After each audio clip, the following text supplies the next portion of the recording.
VCU, they played a great game, tremendous defensive game by both teams, but I thought their defense was excellent.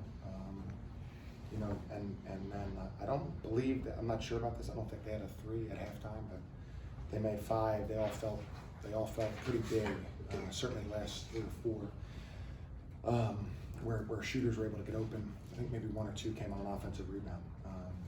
But they played a great defensive game and then made those timely threes. I thought, as expected, very hard fought, very intense.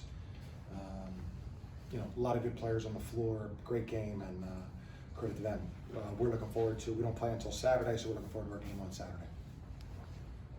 Coach, were you shocked at all by the low-scoring first half? Not necessarily.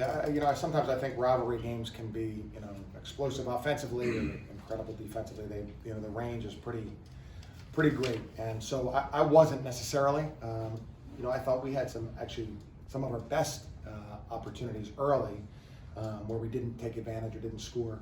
But I wouldn't say I was shocked, no. Coach, they got killed on the offensive glass at Bonaventure on Tuesday, won that battle 9-3 today. What did you see adjustment-wise from them?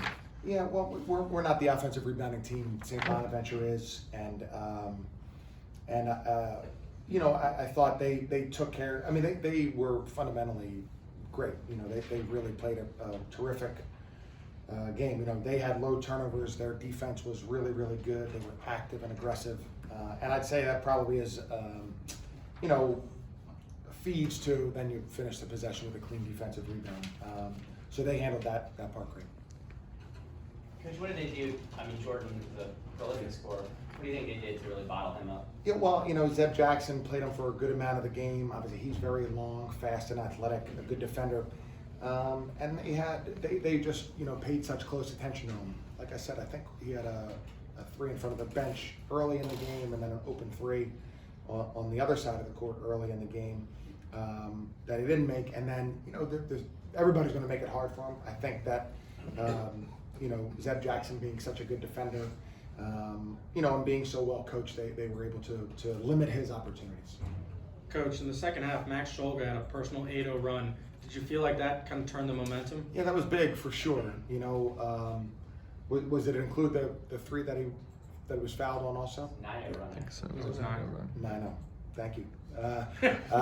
Yeah, sure. That was, of course, big part of the game, and he's a great player. And even more impressive, he was in foul trouble, so he wasn't.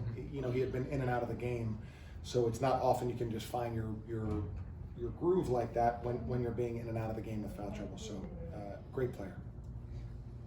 Coach, VCU has struggled against true 7-footers this year at many times. What did they do against Quinn today to try and combat him?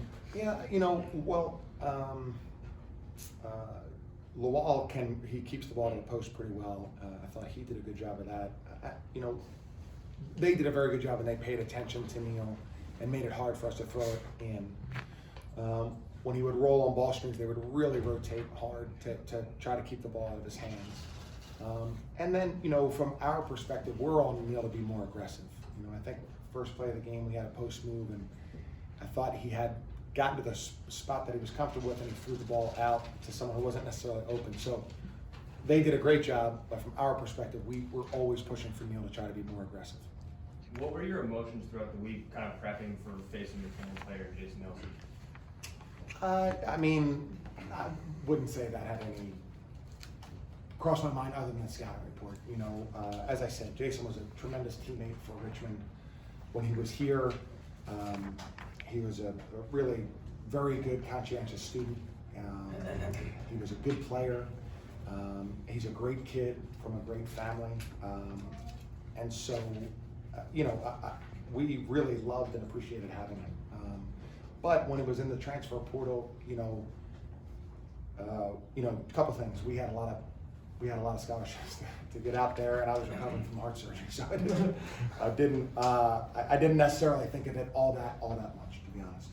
Chris, by your standards, maybe too many turnovers, and there were some live ball ones where they got out. Yeah.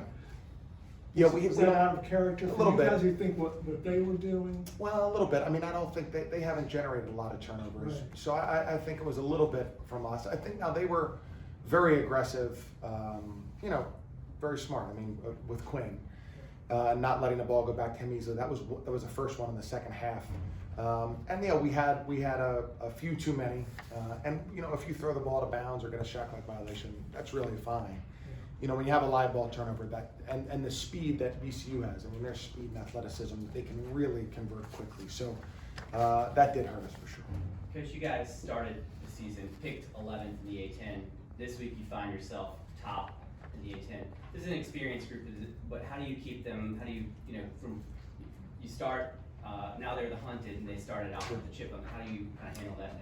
Yeah, that's a great question. I haven't really seen any slippage in terms of their focus or how they're approaching it. So, but that is an interesting point. It's suddenly a little bit different because the first few games we're playing, I don't think anybody pays attention to the preseason rankings, like when you go into a gym, but suddenly we're at the top of the conference, and how's that going to be? But I haven't noticed the guys have any slippage in terms of their approach, their intensity, how they're working at practice. So it's something we'll monitor closely, but I haven't seen it yet. Last question, Chris, what can you take from this game as you move forward to next week? I would say our biggest, I think our biggest upside, or if that's the right way to say it, our upside that can show the most is when Neil's being his most aggressive as a player. And when he's, he had 9 points, 9 rebounds, 6 assists. That's an amazing stat line for a 7-footer.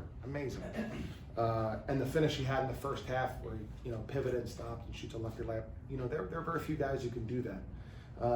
But he has to be aggressive, and so that's the one thing. And we've talked about it a lot. And I love him. He's he's as good of a kid as we've had in our program. But we really need him to be as aggressive as possible. And I didn't play the bench enough. That's on me. The bench should have played more. I thought we were a little bit tired toward the end of the game, and I should have had more guys play. Thanks, everyone. We'll have Thank a you. player Thank you. on left. Coach. Appreciate you, Coach. Thank you very much.